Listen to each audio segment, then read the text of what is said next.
নমস্কাৰ বন্ধু বান্ধৱীসকল। আজি আপোনালোকৰ কাৰণে ডাইৰেক্টৰ অফ এলিমেণ্টাৰী এডুকেশ্যনৰ ফালৰ পৰা প্ৰকাশিত এটা বিজ্ঞাপন লৈ আহিছোঁ। বিজ্ঞাপনটো যিখিনি পদ আছে পদখিনিৰ সবিশেষ মই প্ৰথমে আপোনালোকক জনাই ল'ব বিচাৰিছোঁ।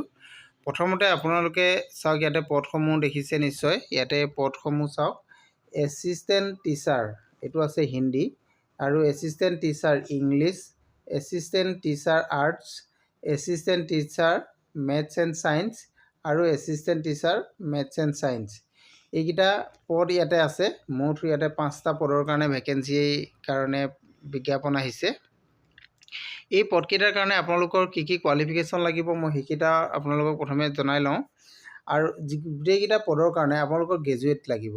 ইয়াতে উল্লেখ আছে গ্ৰেজুৱেট লাগিব। আৰু যিটো হিন্দী টিচাৰ আছে ইয়াতে graduate in arts from recognise university with হিন্দীত আপোনালোকৰ গ্ৰেজুৱেট হ'ব লাগিব। আৰু ইংলিছটোত আপোনালোকৰ ইংলিছত গ্ৰেজুৱেশ্যন হ'ব লাগিব। আৰু আৰ্টছৰ যিটো এছিষ্টেণ্ট টিচাৰ আছে ইয়াত আপোনালোকে আৰ্টছত গ্ৰেজুৱেট হ'লেই হ'ল।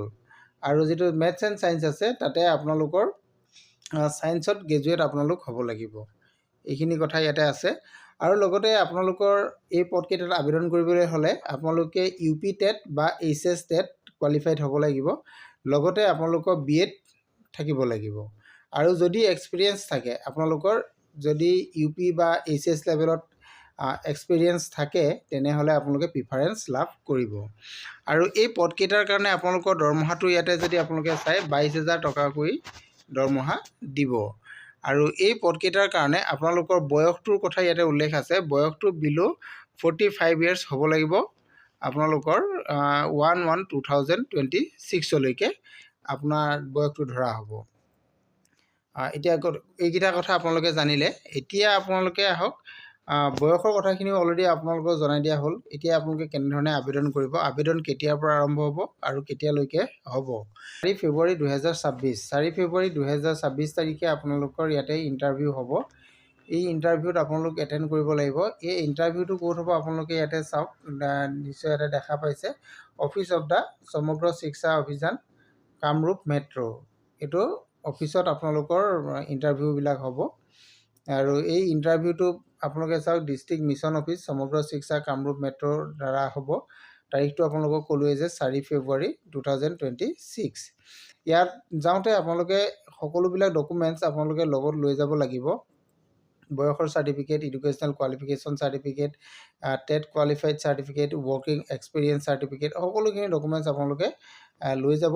লৈ গৈ তাতে ইণ্টাৰভিউ হলত আপোনালোকে ছাবমিট কৰিব লাগিব। ভেনুটো আপোনালোকক অলৰেডি কৈয়ে দিছোঁ, office of the district elementary education office কাম ডিষ্ট্ৰিক্ট মিছন কোঅৰ্ডিনেটৰ সমগ্ৰ শিক্ষা কামৰূপ মেট্ৰ'। এই এড্ৰেছত আপোনালোকৰ ইণ্টাৰভিউ হ'ব। আপোনালোকে ৰাতিপুৱা 11 বজাত পোৱাকৈ যাব লাগিব। 11 বজাৰ পৰা 4 বজাৰ ভিতৰত আপোনালোকৰ ইণ্টাৰভিউটো হ'ব এই এড্ৰেছত। গতিকে এইখিনি কথা আপোনালোকক জনালোৱেই, গোটেইখিনি কথা আপোনালোকক জনাই দিলোঁ। আৰু সবিশেষ জানিবলৈ হ'লে আপোনালোকে ইয়াৰ অফিচিয়েল ৱেবছাইট যিটো আছে আমাৰ ডাইৰেক্টৰ অফ এলিমেণ্টাৰী এডুকেশ্যনৰ, সেই অফিচিয়েল ৱেবছাইটত গৈ তাৰ পৰা সবিশেষ আপোনালোকে জানি ল'ব পাৰিব। নহ'লে মোৰ ভিডিঅ' শেষত আপোনালোকে কমেণ্ট কৰিব, মই আপোনালোকক সহায় কৰিবলৈ চেষ্টা কৰিম। আজিলৈ ইমানেই। Thank U.